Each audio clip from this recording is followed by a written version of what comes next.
Hey student, watch this video and learn 3 phrasal verbs about family in English. Coming up.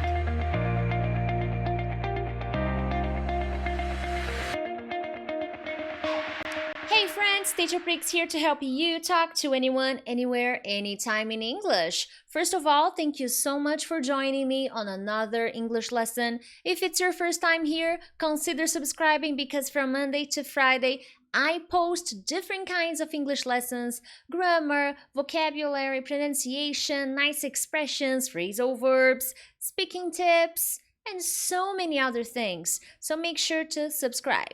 If you are already subscribed, thank you so much for coming back and let's dive into the content, my friends.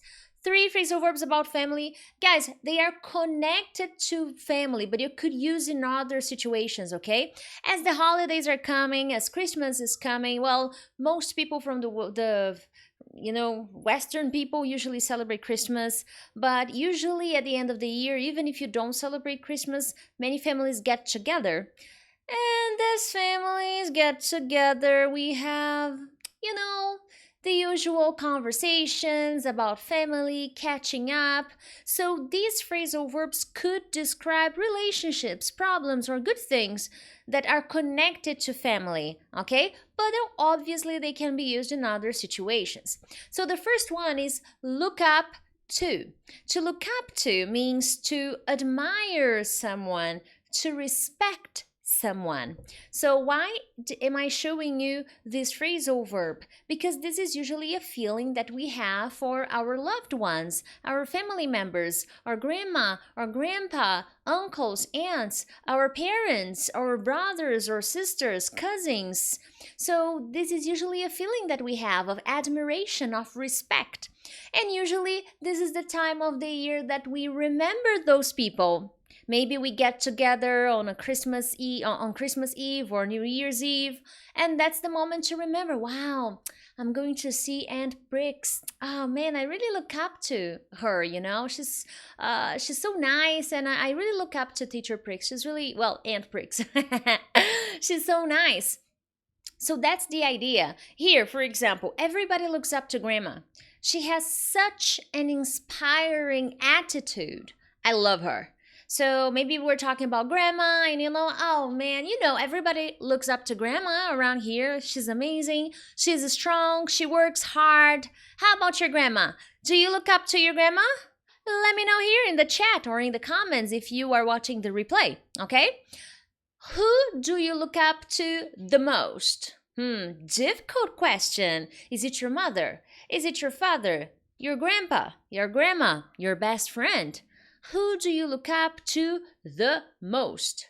Here, oh, definitely my mom. She has always been there for me. How about you? Who do you look up to the most? So who do you admire the most? Who do you respect the most? And because it's the end of the year, everybody, is getting together with family or close friends. This is a nice phrasal verb to review, to remember, to think about, because it expresses that feeling of admiration and respect that we have for loved ones, okay? Moving on, take after. To take after means to look like someone or to behave like someone. So here you have similar appearance and similar attitude. Yeah, So this is a very nice phrasal verb because, for example, look like is just physical appearance. Take after, no. Take after is appearance and attitude. So this is a good one. And usually when we are gathering the family, we start having those conversations. Oh, look at her. She's taking after her mom, or her dad or her cousins. So this is the moment that we usually talk about those things. Example, Kim definitely takes after his father. Just look at him.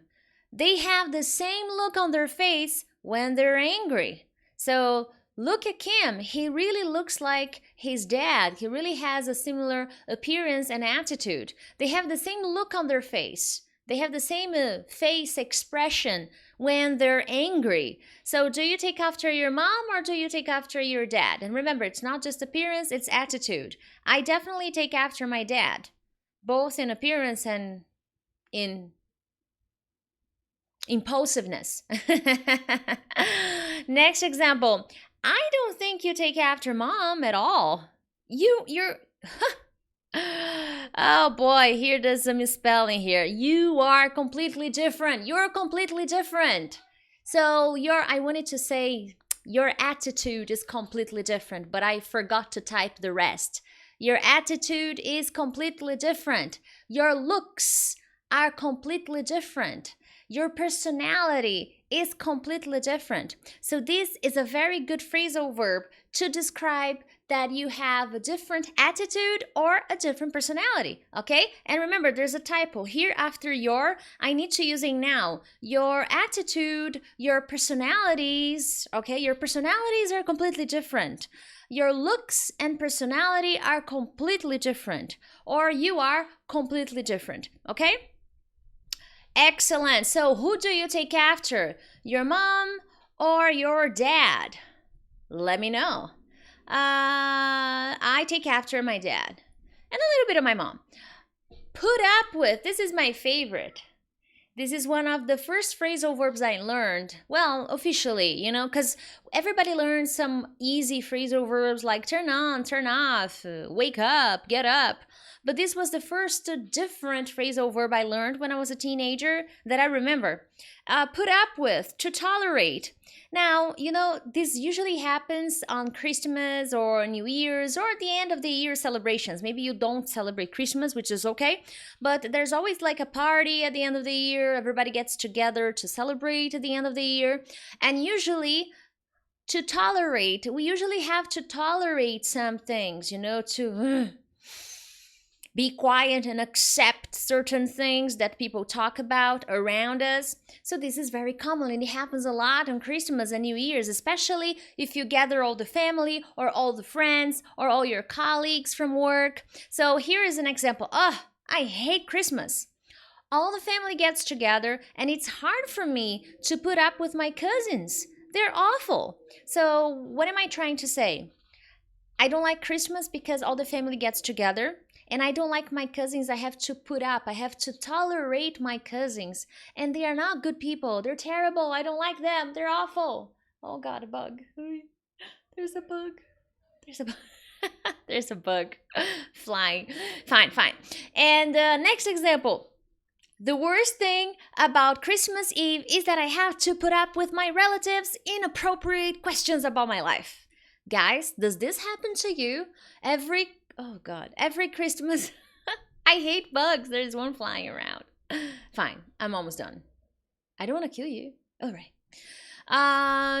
Every time the family gets together, and this doesn't have to be only on Christmas. This can be like anytime, anywhere. You're sitting around. You're with your friends or colleagues, old colleagues, or your family, and they start asking those inappropriate questions about your life. So you have to tolerate that. You have to put up with those questions, with those inappropriate questions. And I don't know where you're from, but in Brazil, families usually get together on Christmas, and this happens, okay? You see all those people you haven't seen, in a really long time, and they start asking some inappropriate questions or too personal. So you have to put up with that. You have to tolerate it. Or you can fight it, be rude and stuff. I have some friends who do that. So it's an option. Excellent, my friends. Question for you. What is one thing you have to put up with on Christmas? So tell me, does anything happen that you have to tolerate, that you have to put up with on Christmas? Let me know here in the comments. And if you enjoyed this lesson, make sure to share it with your friends. Other than that, thank you so much, and I will see you tomorrow for another English lesson. Bye-bye.